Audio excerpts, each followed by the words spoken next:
Recipe ആയിട്ട് upload ചെയ്യാൻ വേണ്ടിയിട്ട് പോകുന്നത്. അപ്പോൾ നമ്മൾ സ്നാക്കിൻ്റെ വീഡിയോസുകളൊക്കെ നമ്മൾ ചെയ്തിട്ട് കുറച്ച് നാളായിട്ടുണ്ട്. അപ്പോൾ ഇന്നലെ ഞാൻ നമ്മുടെ വെജിറ്റബിൾ ബിരിയാണിയുടെ ഒരു വീഡിയോ അപ്ലോഡ് ചെയ്തിട്ടുണ്ടായിരുന്നു. അപ്പോൾ നിങ്ങൾ കാണാത്തവരുണ്ടെന്ന് വെച്ചിട്ടുണ്ടെങ്കിൽ കാണാൻ വേണ്ടിയിട്ട് മറക്കരുത്, ട്രൈ ചെയ്ത് നോക്കാനും മറക്കരുത്.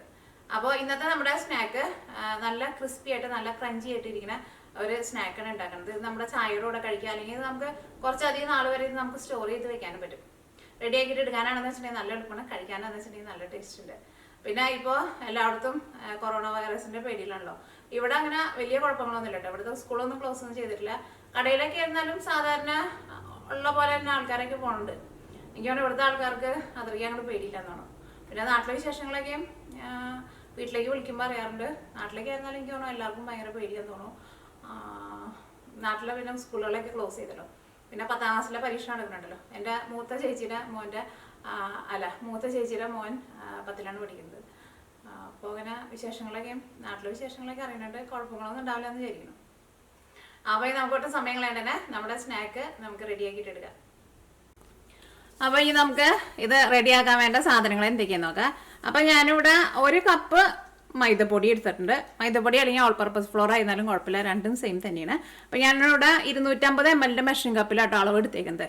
അപ്പോൾ 1 കപ്പ് മൈദപ്പൊടി എടുക്കുമ്പോൾ 1/2 കപ്പ് റവ എടുക്കണം. ഇത് 250 ml 1/2 കപ്പാട്ടോ. അപ്പോൾ 1/2 കപ്പ് റവ ചേർക്കാം. ഞാനിവിടെ വറുക്കാത്ത റവയാണ് എടുത്തേക്കുന്നത്. ഇതിലേക്ക് ഞാനിവിടെ 1/2 ടേബിൾ സ്പൂൺ ചെറിയ ജീരകം ചേർക്കുന്നുണ്ട്.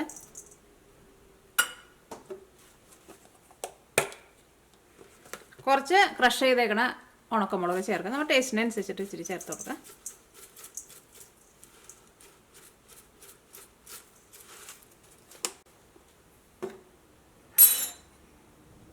ഇതിലേക്ക് ആവശ്യത്തിന് ഉപ്പ് ചേർക്കാം. 3 ടേബിൾ സ്പൂൺ ഓയിൽ ചേർക്കാം. അതിപ്പോൾ ഏത് ടൈപ്പ് ഓയിലായിരുന്നാലും കുഴപ്പമില്ല.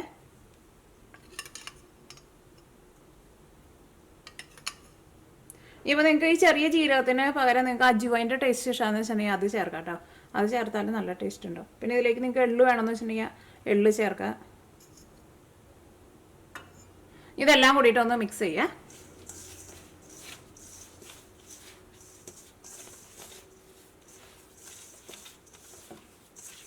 ഈ മൈദപ്പൊടിക്ക് പകരം നിങ്ങൾക്ക് ഗോതമ്പൊടി എടുത്തിട്ടും ചെയ്യാം കേട്ടോ. പക്ഷേ മൈദപ്പൊടിക്ക് ആയിരിക്കുമല്ലോ കുറച്ചുകൂടി നല്ല ടേസ്റ്റ് ഉണ്ടാവുക. ഓയിൽ ഇതിനകത്ത് നന്നായിട്ട് മിക്സ് ആക്കാതെ ഇതിനകത്ത് ഇങ്ങനെ ചെറുതായിട്ട് ഇങ്ങനെ കട്ടാക്കി പിടിച്ചിരിക്കുന്നുണ്ടാവും ഓയിൽ. അതൊക്കെ ഒന്ന് വിടർത്തില്ല.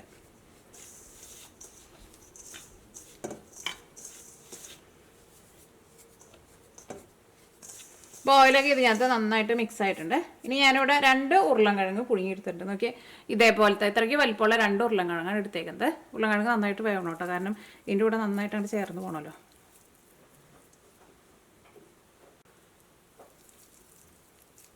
ഉരുളൻകിഴങ്ങ് ഇതിൻ്റെ കൂടെ നന്നായിട്ട് ചേർന്ന് വരണം. ഒട്ടും ഇങ്ങനെ കട്ട പോലെ കിടക്കരുത്.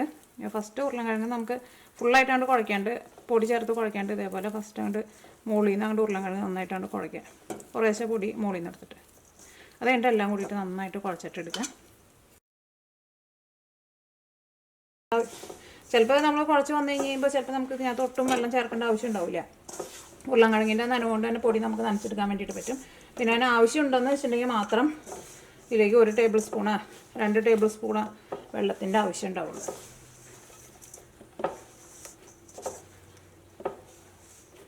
അപ്പോൾ ഇതിൽ നമുക്ക് വെള്ളത്തിൻ്റെ ആവശ്യമില്ലാന്ന് തോന്നുന്നത്. അപ്പോൾ നല്ല സോഫ്റ്റായിട്ട് നമുക്ക് കുഴച്ചെടുക്കാൻ വേണ്ടിയിട്ട് പറ്റിയിട്ടുണ്ട്.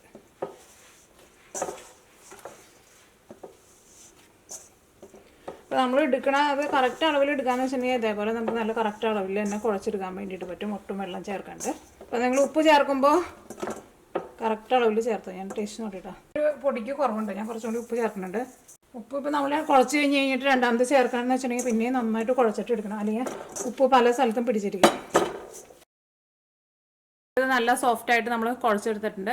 അപ്പോൾ നിങ്ങൾ കുഴച്ചെടുത്ത് കഴിയുമ്പോൾ പാത്രത്തിലേക്ക് നിറച്ച് ഒട്ടി പിടിക്കുന്നുണ്ടെന്ന് വെച്ചിട്ടുണ്ടെങ്കിൽ ഉരുളൻകിഴങ്ങ് കൂടിയിട്ടായിരിക്കും. അപ്പോൾ നിങ്ങൾ അതനുസരിച്ചിട്ട് പൊടി ചേർത്ത് കൊടുക്കണം. ഇനി ഇത് നമുക്കൊരു 10 മിനിറ്റ് ഒന്ന് റെസ്റ്റ് ചെയ്യാൻ വേണ്ടിയിട്ട് വയ്ക്കാം.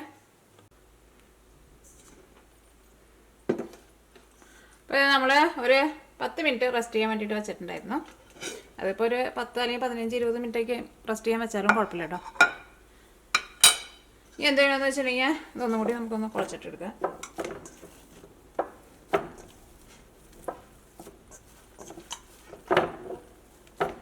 ഇത് നല്ല സോഫ്റ്റായിട്ട് വന്നിട്ടുണ്ട് കേട്ടോ.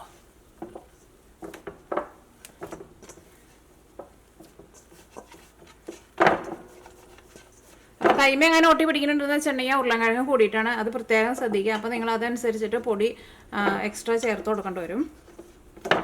ഇനി എന്ത് ചെയ്യണമെന്ന് വെച്ചിട്ടുണ്ടെങ്കിൽ ഇതിൽ നിന്ന് ഓരോ ചെറിയ ഉരുളയാക്കിയിട്ട് എടുക്കുക. കുഞ്ഞു കുഞ്ഞു ഉരുള എടുത്താൽ മതി. കൈമ അങ്ങനെ പിടിക്കുന്നുണ്ടെന്ന് വെച്ചിട്ടുണ്ടെങ്കിൽ നമുക്ക് കുറച്ച് ഓയിലൊന്ന് തൂത്ത് കൊടുക്കാം. കൈമൊട്ടും പിടിക്കില്ല. ഇങ്ങനെ ഓരോ ചെറിയ ചെറിയ ഉരുളയാക്കിയിട്ട് കയ്യിൽ വെച്ചിട്ട് ഇങ്ങനെ ഒന്ന് റോൾ ചെയ്യുക. എന്നിട്ട് ഫസ്റ്റ് നമുക്ക് ഇതേപോലെ കൈ കൊണ്ട് ഒന്ന് പരത്തിയിട്ട് വയ്ക്കുക. എന്നിട്ട് ഇതാണ് കുറച്ചും കൂടി ഈസി ആയിട്ട് എനിക്ക് തോന്നുന്നത്. നമ്മൾ ഫസ്റ്റ് ഇങ്ങനെ ഒന്ന് ജസ്റ്റ് ഒന്ന് പരത്തിയിട്ട് വയ്ക്കുക. അത് കഴിഞ്ഞിട്ട് എല്ലാം കൂടിയിട്ട് പരത്തി കഴിഞ്ഞിട്ട് പിന്നെ നമുക്ക് ഇതിൻ്റെ മുകളിൽ കുറച്ച് മൈദപ്പൊടി ഇട്ട് കൊടുത്തിട്ട് ഒന്നും കൂടി ഒന്ന് കനം കുറച്ചിട്ട് നമുക്ക് പരത്തിയിട്ട് എടുക്കാം. അപ്പോൾ ഫസ്റ്റ് ഇതേപോലെ എല്ലാം ചെയ്ത് വെച്ചിട്ടുണ്ടെങ്കിൽ പിന്നെ പരത്തി എടുക്കാൻ വേണ്ടിയിട്ട് നല്ല എളുപ്പമായിരിക്കും. അപ്പോൾ പരത്തി എടുക്കാൻ വേണ്ടിയിട്ട് കുറച്ച് മൈദപ്പൊടി ഒന്ന് വിതറി കൊടുക്കുക.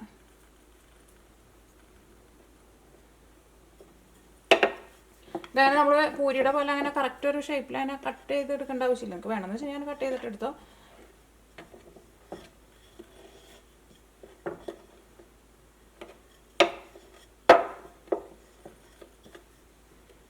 ഇതേപോലെ ഇങ്ങനെ പരത്തിയിട്ടെടുക്കുക.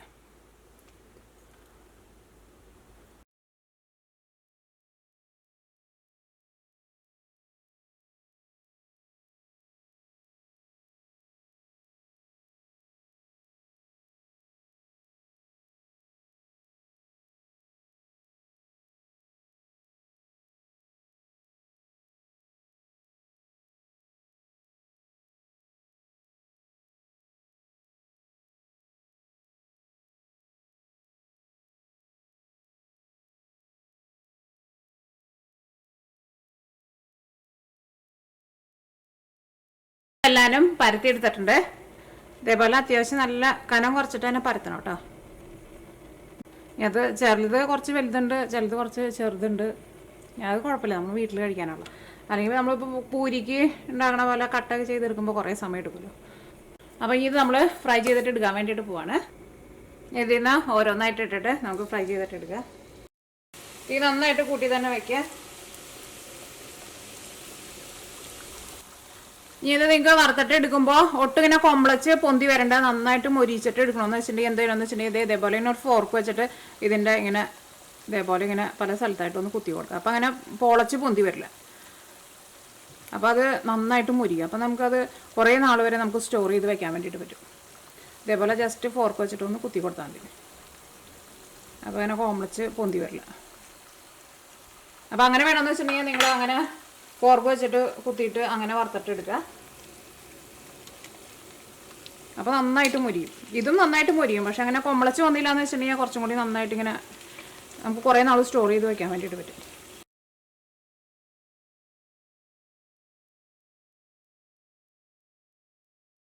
ഇനിയിപ്പോൾ നമ്മൾ നോക്കിയേ വേറെ ഒരെണ്ണം തന്നെയായിട്ടാണ് ഇടാൻ വേണ്ടിയിട്ട് പോകുന്നത്. തീ നന്നായിട്ട് കൂട്ടി വെച്ചിട്ടാണ് ഇടുന്നത്.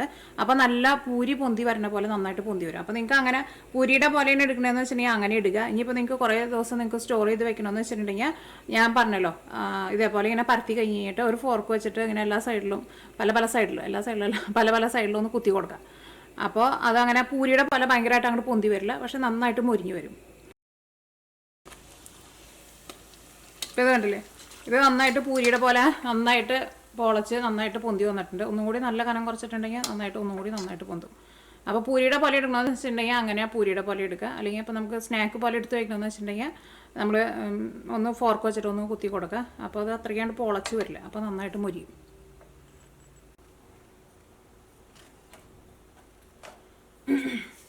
അപ്പോൾ അപ്പോൾ പിന്നെ നിങ്ങൾ ചെറിയ തീയിലിട്ടിട്ട് നന്നായിട്ട് മൊരിച്ചിട്ട് എടുക്കാൻ വേണം. അല്ലെങ്കിൽ ചിലപ്പോൾ തണുത്ത് കഴിഞ്ഞ് കഴിയുമ്പോൾ ഇത് സോഫ്റ്റ് ആയി പോകും കേട്ടോ. ഇതിപ്പോൾ നോക്കിയാൽ നല്ല ക്രിസ്പി പോലെയാണ് ഇരിക്കുന്നത്, കണ്ടില്ലേ? അപ്പോൾ അതേപോലെ എടുക്കുക. ഇതേപോലെ ആണെങ്കിലും കഴിക്കാൻ വേണ്ടിയിട്ട് രണ്ടിനും ടേസ്റ്റ് സെയിം തന്നെയാണ്.